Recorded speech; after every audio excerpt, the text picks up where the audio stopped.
"We don't serve your kind here anymore, old man." The train conductor's words echo through the packed morning commuter car as 82-year-old Harold Mitchell adjusts his prosthetic leg, trying to find his assigned seat. Passengers turn to stare, some pulling out phones, others looking away in embarrassment. Harold's weathered hands tremble slightly as he reaches into his jacket pocket, fingers brushing against something metallic. A small anchor pin that few would recognize as the insignia of a Navy submarine commander who once held the lives of 140 men in his hands beneath the icy waters of the North Atlantic. What happens next will leave you speechless. If stories like Harold's remind you why we must never forget our veterans, hit that subscribe button and let me know in the comments. Have you ever witnessed a moment when someone's true character was revealed? This story will change how you see the quiet heroes walking among us every day. Harold Mitchell had been riding this same train route for 3 years now, every Tuesday morning to his doctor's appointment in the city. At 82, he moved slowly but with purpose, his prosthetic leg clicking softly against the train floor with each step.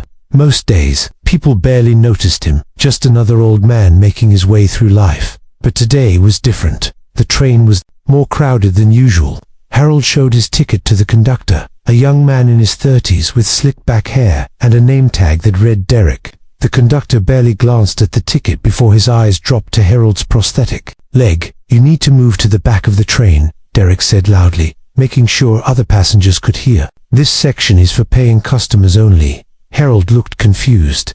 He held up his ticket again. "Sir, I bought a seat ticket, number 14A. Derek snatched the ticket from Harold's hands and pretended to examine it. Then he shook his head dramatically. "This ticket's no good, old man. Probably bought it with some government handout money anyway." The words hit Harold like a punch to the gut. Around them, passengers began to turn their heads. Some pulled out their phones, others whispered to each other. A few people looked uncomfortable but said nothing. "I paid full price for this ticket," Harold said quietly, trying to keep his voice steady. "I just need to get to my doctor's appointment." Derek laughed, a cruel sound that filled the train car. "Look at you," he said, pointing at Harold's prosthetic leg. "Probably lost that thing doing something stupid. Now you want the rest of us hard-working people to take care of you." The train car fell silent except for the rhythmic clacking of wheels on tracks. Harold felt his chest tighten.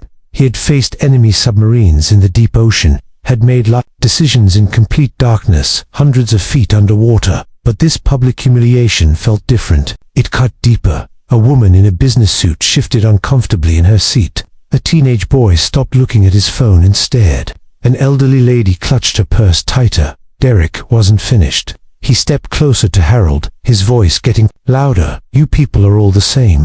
Always looking for a free ride, expecting special treatment. Well, not on my train." Harold's hands shook slightly. The metal anchor pin in his pocket felt heavier somehow. He thought about the men he had served with, the friendships forged in the crushing depths of the ocean, the respect they had shown each other even in the worst of times. "Sir," Harold said, his voice barely above a whisper, "I just want to sit in the seat I paid for." Derek rolled his eyes and turned to address the other passengers. "Can you believe this guy?" He gestured at Harold like he was putting on a show. "Comes on here with his fake leg, probably never worked a day in his life, and expects us to feel sorry for him." Some passengers looked away, embarrassed by the scene. Others seemed to be enjoying the drama. A man in a baseball cap actually chuckled. A mother pulled her young son closer, whispering for him not to stare. Harold felt something break inside him.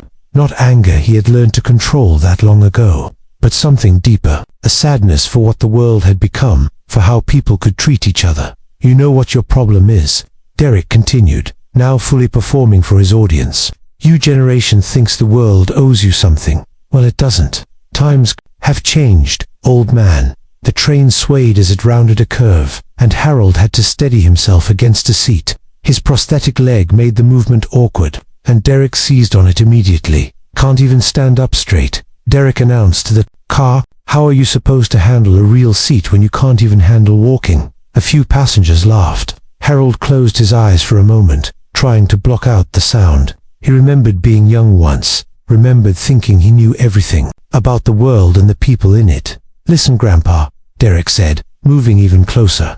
"I've got a job to do here, and part of that job is keeping troublemakers like you from bothering decent people. So either you move to the back where you belong, or I'll have you removed at the next stop. Harold opened his eyes and looked around the train car. 40, maybe 50 people watching this happen. Some recording it on their phones, others pretending to read or look out the window. A few looking genuinely uncomfortable, but not saying anything. "This is my seat," Harold said quietly. "I have a ticket." Derek grabbed Harold's arm roughly. "That ticket's worthless, just like you. You want to stay on this train. You go to the back and keep your mouth shut." The physical contact was too much. Harold pulled his arm away, and the sudden movement made him stumble slightly. Derek laughed again. "Can't even keep your balance. Pathetic." That's when something shifted in the train car. A new voice cut through the tension, calm, clear, and carrying unmistakable authority. "Conductor, I think there's been a mistake." Everyone turned to see a man in his 50s standing up from a seat near the middle of the car. He was tall, well-built, with short gray hair and the kind of posture that spoke of years of military discipline. He wore a simple blue suit, but something about the way he carried himself commanded attention. Derek barely glanced at him. "Mind your own business, buddy. This doesn't concern you." The man walked slowly down the aisle toward them. "Actually, it does concern me. My name is Commander Michael Torres, United States Navy, and you, Conductor, are making a very serious mistake." Derek's cocky expression faltered slightly, but he tried to maintain his attitude. "I don't care who you are. This old man is causing trouble, and I'm handling it." Commander Torres stopped directly in front of Derek. He wasn't aggressive or threatening, but his presence filled the space between them. "That old man," he said quietly, "is Captain Harold Mitchell, United States Navy, retired submarine commander. And you, son, are about to learn what respect really means." The train car went completely silent. Even the teenage boy put his phone down. Completely. Derek's face went pale. He looked from Commander Torres to Harold and back again. "You're lying," he said, but his voice had lost its confident edge. Commander Torres reached into his jacket and pulled out his military ID. Then he looked at Harold. "Captain, would you mind showing this young man who he's been speaking to?" Harold's hands were steadier now. He reached into his pocket and pulled out his own military ID, along with the small anchor pin. But there was something else, a small case that he opened carefully. Inside was a silver star medal. The gasps from passengers were audible now. The woman in the business suit covered her mouth with her hand. The man in the baseball cap who had laughed earlier suddenly looked very small in his seat. Voice filled the train car, but it wasn't loud. It didn't need to be. Captain Mitchell served 3 tours on nuclear submarines during some of the most dangerous years of the Cold War. He commanded the USS Seawolf through Arctic waters that would have crushed lesser men. The prosthetic leg you mocked. He lost his real leg saving his entire crew when their submarine was damaged in an underwater collision. Derek's face had gone from pale to completely white. He looked around the train car, but no one would meet his eyes now. The passengers who had been laughing or recording were suddenly very interested in their shoes. Commander Torres continued, "While you were probably playing video games as a child, Captain Mitchell was keeping Soviet submarines from reaching American shores. While you were learning to tie your shoes, he was making decisions that helped keep this country safe." Harold stood a little straighter now. The shame and humiliation from moments before was being replaced by something else. Not pride exactly, but a quiet dignity that had always been there, just waiting to be recognized. Derek tried to speak, but his voice cracked. I didn't know, ... Commander. Torres held up a hand. "Ignorance isn't an excuse for cruelty, son, but it can be an opportunity to learn." He turned to address the entire train car. "Every person in here just witnessed something important. You saw how easy it is to judge someone based on what you think you see. You saw how quickly a crowd can become silent when they should speak up." The teenager who had been staring earlier suddenly stood up. "Sir," he said to Harold, "you can have my seat. It's closer to the front."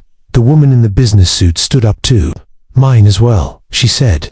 "I'm sorry I didn't say anything earlier." One by one, other passengers began to stand. Not all of them, but enough. The mother with the young son approached Harold. "I want my boy to meet you," she said quietly. "If that's okay." Harold looked down at the child, who couldn't have been more than 7 years old. The boy looked up at him with wide, curious eyes. "Are you a real submarine captain?" the boy asked. Harold smiled, his first genuine smile since boarding the train. I was, Harold said. A long time ago. The boy's eyes went to Harold's prosthetic leg. Does it hurt? Sometimes, Harold admitted, but not as much as mean words do. The child nodded solemnly, as if this made perfect sense to him. Derek stood frozen in the middle of the aisle, still holding Harold's ticket. Commander Torres stepped closer to him. What happens next is up to you, son, the commander said quietly. You can learn from this moment, or you can let it pass by without changing anything. But I can tell you this, every person on this train will remember what happened here today. The question is, what do you want them to remember about you? Derek looked around the train car one more time. Then he walked slowly over to Harold. Sir, Derek said, his voice barely audible. I owe you an apology. A big one. What I said. What I did. There's no excuse for it. Harold studied the young man's face. He saw genuine remorse there, mixed with embarrassment and something that might have been the beginning of understanding. Apology accepted, Harold said simply. Derek held out the ticket with shaking hands. Your seat is one for A, sir. Window seat, just like you wanted.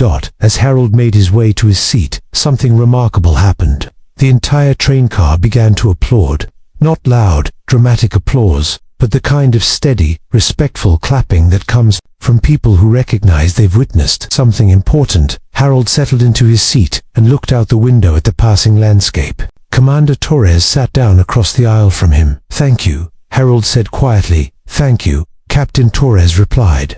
For your service then, and for your grace today. The train continued its journey toward the city.